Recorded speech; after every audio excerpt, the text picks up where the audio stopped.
Friends, ഇന്നത്തെ നമ്മളെ work ഇതൊരു നമ്മളൊരു കുറച്ച് ഡിലേ ആയ വീടാണ്. ഏകദേശം ഒരു ഇതേപോലെ പറഞ്ഞ പോലെ 5-6 കൊല്ലം പഴക്കമായ ഒരു വീട്.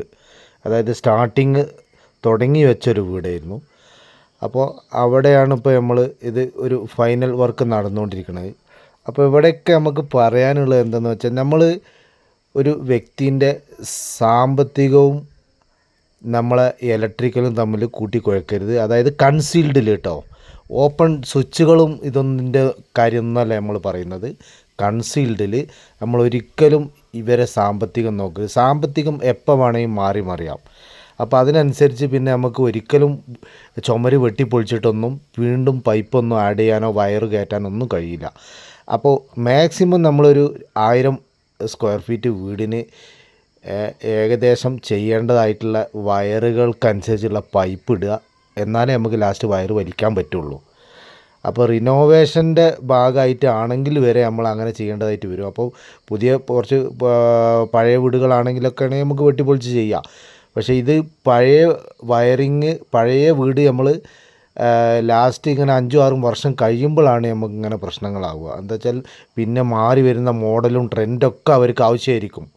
അപ്പോൾ ആ ആവശ്യങ്ങളൊക്കെ നമ്മൾ അംഗീകരിക്കേണ്ടി വരും. അപ്പോൾ നമുക്ക് പറയാൻ പറ്റില്ല നിങ്ങൾ അന്ന് ഈ മോഡലിലല്ലായിരുന്നു പറഞ്ഞിരുന്നതെന്നൊന്നും പറഞ്ഞിട്ട് കാര്യം ഉണ്ടാവില്ല. കംപ്ലീറ്റ് ഉത്തരവാദിത്തം ഇലക്ട്രീഷ്യൻ്റെ കയ്യിലായിരിക്കും. അതുകൊണ്ട് മാക്സിമം ഇതിൽ കോംപ്രമൈസ് ചെയ്യാതിരിക്കുക. അതായത് നമ്മളെ ഇലക്ട്രിക്കലിൽ മാക്സിമം എന്ത് ചെയ്യുക, പൈപ്പൊക്കെ കുറച്ച് കൂട്ടി അടിച്ച് കാര്യങ്ങളൊക്കെ ചെയ്യുക. അതുപോലെ തന്നെ ക്വാളിറ്റിയുള്ള സാധനങ്ങൾ RCCB അതുപോലെ MCBകളൊക്കെ എന്ന് പറഞ്ഞാൽ ക്വാളിറ്റിയുള്ള കമ്പനി ഏതാവട്ടെ കുറച്ച് ബെറ്റർ ക്വാളിറ്റിയുള്ള സാധനങ്ങൾ വെച്ച് കൊടുക്കുക. അതിൽ കോംപ്രമൈസ് ചെയ്യാതിരിക്കുക. ഇതിൻ്റെയൊക്കെ പ്രശ്നങ്ങൾ എവിടെയെന്ന് വെച്ചാൽ, ഇതൊക്കെ ലാസ്റ്റ് പർച്ചേസിങ് ആയതുകൊണ്ട് അവസാന ഘട്ടം എത്തുമ്പോൾ ഈവൻ എർത്ത് വരെ എന്ത് ചെയ്യും, അതിൻ്റെ പൈസ പറയുമ്പോൾ തന്നെ പറയും 2000 രൂപ 3000 രൂപ എർത്തിനാവെന്ന് പറഞ്ഞാൽ അത് വേണ്ടാന്ന് പറയും. അപ്പോൾ ഇതൊക്കെ ഫസ്റ്റ് ടൈമിൽ എന്ത് ചെയ്യുക, ഈ എർത്ത് ഇങ്ങനത്തെ കാര്യങ്ങളൊക്കെ ഫസ്റ്റ് ടൈമിൽ തന്നെ മേടിച്ച് ഫസ്റ്റ് ബില്ലിൽ അതൊക്കെ കൊടുത്തു കളയുക. കൊടുത്തു കളഞ്ഞാൽ ഭദ്രമായിട്ട് സൂക്ഷിച്ച് വെക്കാൻ പറഞ്ഞാൽ മതി.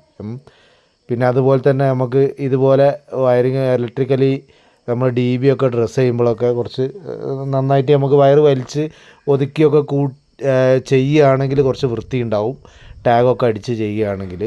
അപ്പോൾ പ്രത്യേകിച്ച് അവസാന ഘട്ടത്തിലേക്ക് എത്തുമ്പോഴാണ് സ്വിച്ചസ് ഈ കാര്യങ്ങളിലൊക്കെ എത്തുമ്പോൾ സ്വിച്ച് എന്തായാലും അവർ കുറച്ച് ക്വാളിറ്റി ഉള്ളതായിരിക്കും എടുക്കുക. പക്ഷേ വയറിൻ്റെ കാര്യത്തിലായിരിക്കും വയറിങ്ങനെ പല കമ്പനികൾ നോക്കും, ഏറ്റവും വില കുറഞ്ഞതായിരിക്കും ചിലപ്പോൾ എടുക്കുക. അപ്പോൾ പിന്നെ എല്ലാത്തിലും അങ്ങനെ അവസാന ഘട്ടത്തിലേക്ക് എത്തുമ്പോഴാണ് ഇവർ ഈ പൈസക്ക് ടൈറ്റ് ആവും. അപ്പോൾ അതിനനുസരിച്ച് ക്വാളിറ്റി കുറയ്ക്കാൻ വേണ്ടി പറയും. അപ്പോൾ ക്വാളിറ്റിയിൽ ഒരിക്കലും കോംപ്രമൈസ് ചെയ്യരുത്. അത് ചെയ്ത് കഴിഞ്ഞാൽ പിന്നീടാണ് എല്ലാ പ്രശ്നങ്ങളും പിന്നീട് നമുക്ക് തന്നെയാണ് ഉണ്ടാകുക. ഇലക്ട്രീഷ്യൻ ഞങ്ങൾക്കതറിയോ, നിങ്ങളെല്ലാം അതൊക്കെ നോക്കണ്ടേ, നമുക്കിതിനെക്കുറിച്ച് ഒന്നും അറിയില്ല എന്ന് പറയും. അവർക്കൊക്കെ അറിയുന്ന ഒറ്റ കാര്യം അറിയുള്ളൂ, അത് വില കൂടുതലാണ്, അത് മേടിക്കണ്ട. ആ കാര്യം മാത്രമേ ക്ലയൻറ്റിന് അറിയുള്ളൂ. പക്ഷേ എന്തുകൊണ്ട് അതിന് കൂടുതലാണെന്നുള്ള കാര്യവും എന്തുകൊണ്ടത് പിന്നെ ഉപയോഗിച്ചാൽ ഗുണം എന്നുള്ള കാര്യം പറഞ്ഞ് മനസ്സിലാക്കി കൊടുക്കേണ്ടത് നമ്മളാണ്. അത് മനസ്സിലാക്കി കൊടുത്തിട്ട് എന്ത് ചെയ്യുക, പിന്നീട് അവർ പറയുകയാണെങ്കിൽ നമുക്ക് പറയാനൊരു കാരണമുണ്ട്, നിങ്ങളോട് അന്ന് ഞാൻ പറഞ്ഞതായിരുന്നു പക്ഷേ നിങ്ങളത് കേട്ടില്ല എന്ന് നമുക്ക് പറയാം. അപ്പോൾ ഇത്തരം കാര്യങ്ങളൊക്കെ നിങ്ങൾ വളരെ ശ്രദ്ധിക്കുക. ഇലക്ട്രിക്കലി ചെയ്യുമ്പോൾ കാര്യങ്ങളൊക്കെ പറഞ്ഞ് ബോധ്യപ്പെടുത്തി കൊടുക്കുക.